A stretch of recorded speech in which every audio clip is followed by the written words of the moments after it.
큰손들의 최신 포트폴리오가 이번에 공개됐습니다. 가치 투자자의 대가 워렌 버핏, 한국에서 가장 많은 돈을 굴리는 국민연금, 리틀 버핏이라 불리는 행동주의 투자자 빌 에크먼, 30년간 연간 손실이 없고 연평균 30% 수익률을 기록한 드러켄 밀러까지 핵심 인물들의 포트폴리오를 살펴보고 돈의 흐름이 어디로 흐르고 있는지 알려드리도록 하겠습니다. 먼저 첫 번째로 워렌 버핏의 13F 포트폴리오를 볼 건데요. 13F를 처음 들어보는 분들이 많이 계실 거예요. 이게 뭐냐면 쉽게 말해서 1,450억 원 이상 큰 돈을 운용하는 기관 투자자들에게 한해서 내 주식 포트폴리오가 어떻게 되는지 SEC라는 곳에 의무적으로 보고를 해야 되거든요. 그 내는 보고서 이름을 13F라고 부르는 겁니다. 그래서 분기마다 한 번씩 유명한 사람들 포트폴리오가 쭉 공개가 되는데 유의하셔야 될 게 있어요. 45일 시차가 있습니다. 그러니까 이번에 소개드리는 포트폴리오가 지금 2월 실시간 포트폴리오가 아니라는 거죠. 작년 12월 31일까지 들고 있던 내역이 지금 공개되는 거다. 그래서 첫 번째로 워렌 버핏이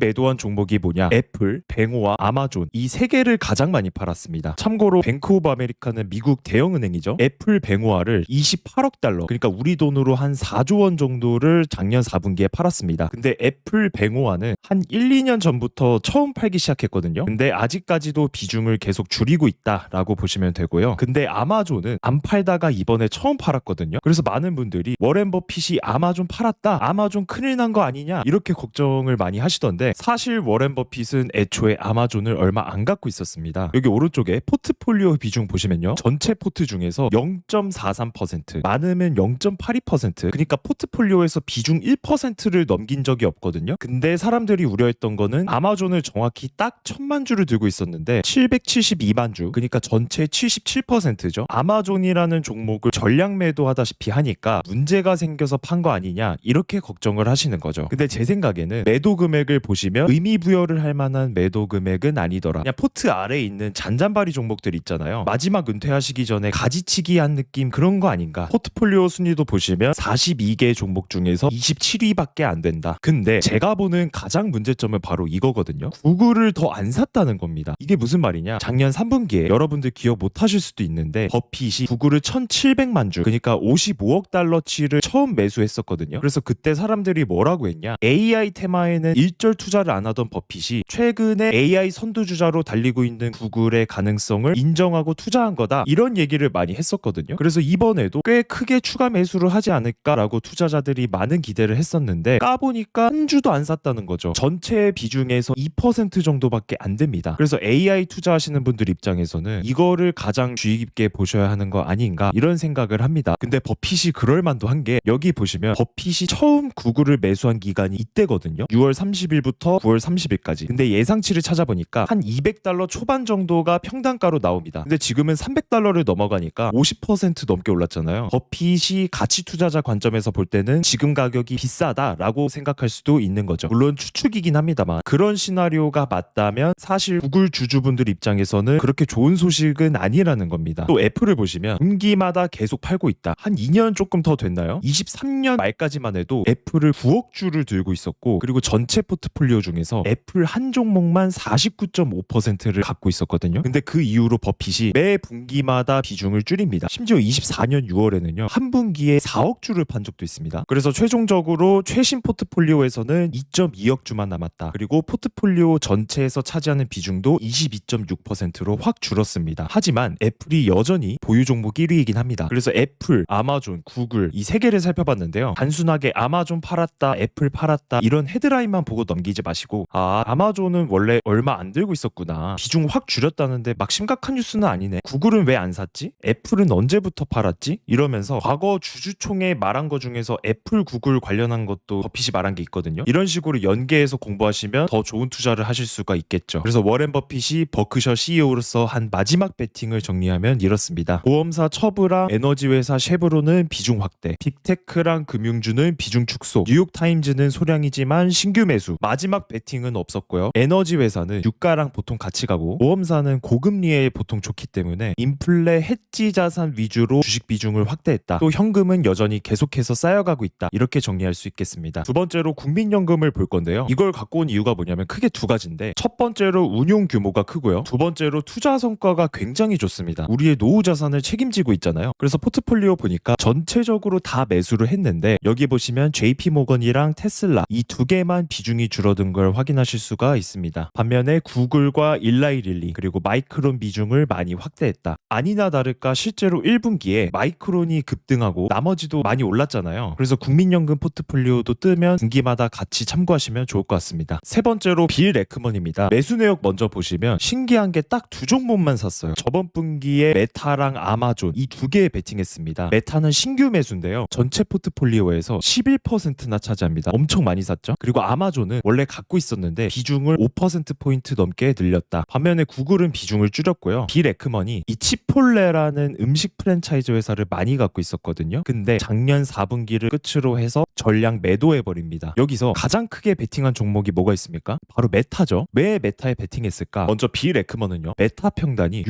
625달러입니다. 지금 한 642달러 정도 되니까 현재는 별 재미 못 본 상황인 건데 근데 왜 메타를 산 거냐? 먼저 메타의 광고 사업은 규모의 경제 실현이 가능하다. 근데 여기에 AI가 도입이 되면 최대 수혜를 받는다. 저희가 인스타 릴스 볼 때 내가 어떤 릴스를 좀 길게 보거나 댓글 눌러서 보거나 좋아요를 누른 영상이면 그거랑 비슷한 영상이 다음에 또 뜨잖아요. 그 취향 타겟팅하는 걸 AI가 너무 잘해서 사람들이 인스타를 더 많이 한다는 겁니다. 그래서 그 광고 사업이 AI랑 시너지가 나서 워낙 사업 구조가 탄탄하니까 요즘 AI 데이터 센터에 돈 쓰는 거 너무 많이 쓴다 이런 얘기 많이 나오잖아요. 그런 리스크가 메타는 적다는 겁니다. 그래서 메타를 투자했다. 마지막으로 드러켄 밀러인데요. 아시는 분은 아시겠지만 이분은 전설적인 헤지펀드 투자자입니다. 전성기 때 30년 동안 연간 손실 없이 연평균 수익률 30%를 기록했습니다. 미쳤죠? 주의하셔야 되는 게 다른 기관들보다 회전율이 훨씬 높습니다. 그래서 포트폴리오 참고하실 때 단기 투자 관점으로만 보시는 게 더 좋다. 또 이분이 올해 들어서 아주 핵심적인 인물이 됐다는 게 포인트입니다. 무슨 말이냐면 여기 베센트 재무부 장관이랑 케빈 워시 이번에 차기 연준 의장으로 지명이 된 사람이죠. 이 두 사람이 공교롭게도 드러켄 밀러랑 같이 일을 했고 쉽게 말해서 드러켄 밀러의 제자라는 겁니다. 그러니까 드러켄 밀러의 제자들이 미국 연준이랑 재무부 각각 한 자리씩 하고 있다는 거죠. 그래서 경제를 뒤에서 주무를 수 있는 마쿠 실세가 된 거 아니냐 이런 이야기까지 나오고 있는 상황입니다. 그래서 드러켄 밀러가 운용하는 가족회사 듀케인 패밀리 오피스를 한번 볼 건데요. 이번에 완전히 의외의 베팅을 했습니다. 먼저 매도 종목 보시면 헬스케어랑 반도체 종목을 가장 많이 줄였습니다. 여기 순위 보시면 먼저 테바 이스라엘 제약사인데 가장 많이 팔았습니다. 인스메드 미국 바이오 기업이에요. 베로나 호흡기 질환 치료제 개발하는 영국 바이오 회사입니다. TSMC 대만에서 반도체 위탁 생산하는 파운드리 기업이죠. 또 여기는 안 나와 있는데 메타랑 샌디스크, 시게이트 이런 회사들을 또 전량 매도했거든요. 이것도 의미가 크죠. 왜냐하면 샌디스크는 반도체에서 낸드 플래시, SSD 파는 회사고 시게이트는 HDD, 하드디스크 파는 회사인데 TSMC도 그렇고 이런 반도체 회사들을 다 팔아버렸다는 건 드러켄 밀러가 반도체에서 먹을 거 다 먹었다 이렇게 판단한 거 아니냐 이렇게 볼 수도 있는 거죠. 반면에 매수 종목을 보시면요. XLF라는 금융주 ETF를 가장 많이 샀습니다. 또 RSP, 동일가중 S&P 500 ETF도 담았고 또 EWZ라고 브라질 ETF를 콜옵션까지 같이 많이 담았습니다. 먼저 동일가중 S&P 500이 뭐냐? 500개 종목 비중이 똑같은 거예요. 시총 1등 엔비디아도 0.2%, 시총 500등도 0.2% 이런 식인 거죠. 일반적으로 저희가 투자하는 BO 그러니까 S&P 500 ETF는 엔비디아가 7%, 애플이 6.86% 이렇게 시총이 큰 기업을 더 많이 담거든요. 근데 그런 게 아니라 500개 기업을 동일 비중을 담은 ETF를 드러켄 밀러가 담았다. 결국 상대적으로 빅테크 노출을 줄이고 중소형주랑 금융주로 자금을 옮겼다는 거죠. 그래서 26년도 성과를 보니까 이분은 제자리 걸음인데 RSP는 6% 오르면서 성과가 훨씬 좋죠. 또 아까 EWZ라고 브라질 ETF 매입했다고 했잖아요. 이게 제가 생각하기에 26년도를 관통하는 그러니까 올해 투자자들의 움직임을 가장 잘 보여주는 베팅이라고 생각을 하거든요. 여기 왼쪽 보시면 브라질 지수 ETF가 6개월 동안 35%가 올랐습니다. 브라질 같은 중남미 국가가요. 자원이 많아서 원자재 강국이거든요. 그래서 미국 포지션을 축소하고 신흥국이랑 원자재에 베팅을 한 거죠. 니켈 선물 차트를 보시면요. 작년 12월 이후로 가격이 급등합니다. 브라질이 철광석도 많이 캐고요. 니켈이나 구리광산이 정말 많거든요. 이런 니켈 같은 원자재 가격이 올라가면 브라질은 자기들이 캔 거를 더 비싸게 팔 수 있으니까 더 좋겠죠. 결국 브라질 시총 상위권에 있는 기업들이 달러가 약해지고 원자재 가격이 상승하니까 올해 직접적인 수혜를 받게 됩니다. 대표적으로 오른쪽에 발레라고 브라질 광산 회사거든요. 광산에서 철광석이나 니켈, 구리 이런 것들을 직접 캐서 파는 회사인데 올해 들어서 16%가 넘게 올랐습니다. 지정학적 갈등이 있고 트럼프 행정부가 달러 심지어 약세까지 원하는 상황에서 돈이 미국에서 브라질, 중남미 같은 지수로 이동하고 드러켄 밀러도 이런 베팅에 어느 정도 동참했다라고 볼 수가 있겠죠. 이거는 26년 들어서 지수별로 성과를 비교한 거예요. 코스피, 니케이, 브라질, 그러니까 신흥국이랑 아시아 시장이 미국과 M7이랑 비교했을 때 훨씬 좋은 성과를 보였다는 겁니다. 근데 제가 말씀드린 이 돈의 흐름이 드러켄 밀러만 그런 거냐, 뱅크 오브 아메리카 같은 투자은행에서도 실제로 비슷한 흐름의 리포트가 계속 나오고 있다는 겁니다. 마이클 하트넷 팀이 작성한 더 플로우쇼라는 리포트 내용을 잠깐 소개해드릴 건데요. 마이클 하트넷이 이렇게 말을 합니다. 달러 빼고 다 사라. 왼쪽 그래프 보시면 두 번째 US에는 돈이 이 정도밖에 안 들어왔는데 맨 오른쪽, 그러니까 미국을 제외한 선진국 시장에 돈이 훨씬 더 많이 들어왔다는 거죠. 실제로 미국 펀드에는 250억 달러가 유입될 동안 유럽과 일본, 기타 선진 시장의 주식 펀드에는 1040억 달러나 되는 돈이 들어왔다. 한국은 선진국 시장으로 분류가 안 되거든요. 그런데 한국을 빼고도 이렇게 많이 유입된 겁니다. 리포트 내용을 짧게 보시면 일본 니케이 지수도 현재 구조적인 강세장을 보이고 있다. 다카이치 사나이가 최근에 총선에서 압도적으로 이겼잖아요. 돈을 덮을 거라는 기대가 커지니까 돈이 일본으로 들어오고 있는 거죠. 그래서 2월 둘째 주에 주식에 463억 달러, 채권에 254억 달러, 한 100조 가까이 되는 돈이 일본으로 들어왔다고 합니다. 여기서 말하는 건 이겁니다. 이제는 미국 예외주의 시대가 끝나고 새로운 시대가 열렸다. 미국이 AI 경쟁하면서 엄청나게 많은 데이터 센터를 짓고 있지 않습니까? 근데 그 AI 데이터 센터를 돌리기 위해서 엄청나게 많은 원자재가 사용된다는 거죠. 그럼 수요가 많아지니까 원자재 가격이 올라가잖아요. 그래서 앞에 소개드렸던 브라질, 중남미, 광산이 많고 그 원자재를 미국 같은 나라에 공급하는 신흥국들은 그 수혜를 받게 돼서 다음 사이클을 주도한다는 겁니다. 이 레포트의 결론은 25년까지 이어졌던 미국 예외주의가 끝나고 글로벌 자산으로 돈이 다시 배치될 것이다. 그래서 중국 소비주, 신흥국 원자재 기업, 한국, 일본과 같은 해외 주식, 이런 곳이 최종 승자가 될 거라는 이야기를 하는 거죠. 참고로 2월 둘째 주 동안 한국으로 143억 달러가 유입이 되면서 4주 연속 기록적인 수준을 보이고 있습니다. 코스피 지수는 26년 들어서 2월 20일까지 35%가 상승했죠. 그래서 드러켄 밀러랑 레포트의 내용을 지도로 간단히 요약해보면 이렇습니다. 미국 주식이 독주하던 기존 체제에서 원자재 강국인 중남미로 돈이 이동하고 있고, 많이 오른 브라질 지수에 드러켄 밀러가 실제로 투자를 했다. 또 정치적 탄력을 받은 행정부가 적극적인 재정 정책을 펼치고 있는 동아시아 지역에서도 각자만의 이유로 돈이 이동하고 있다. 당장 우리나라 지수 코스피 지수만 보셔도 메모리 반도체 호황과 상법 개정 같은 거버넌스 개혁으로 상승장이 이어지고 있죠. 이번 13F를 보면서 이런 생각을 해보시면 좋을 것 같아요. 돈은 어디로 흘러가고 있는가? 월스트리트저널에서 인상 깊은 기사 하나가 있었는데요. 곡괭이와 삽이 여전히 AI 기술 시장을 지배하고 있다. 개인적으로 수익률을 떠나서요, 지금 미국장이 너무 어렵습니다. AI 과잉 투자하는 거 아니냐 해서 떨어졌다가 반대로 또 엔트로픽 성능이 너무 좋은 거 아니야? 이러면서 소프트웨어 기업들 떨어지고, 클라우드 기업들 실적 발표 나오면 메타는 10% 오르고, 마소는 또 10% 떨어지고. 근데 장이 어려울 때는요, 그냥 쉬는 것도 정답입니다. 어려운 투자를 하지 말고 쉬운 투자하시는 게 좋거든요. 이렇게 분기마다 나오는 포트폴리오 제가 다음에도 요약해서 가져올 거니까요, 보시면서 돈이 어디로 흐르는지 잘 체크하시고 26년에도 성투하셨으면 좋겠습니다. 구독이랑 좋아요, 댓글까지 많이 부탁드리고요. 다음에 더 좋은 영상으로 찾아뵙도록 하겠습니다. 감사합니다.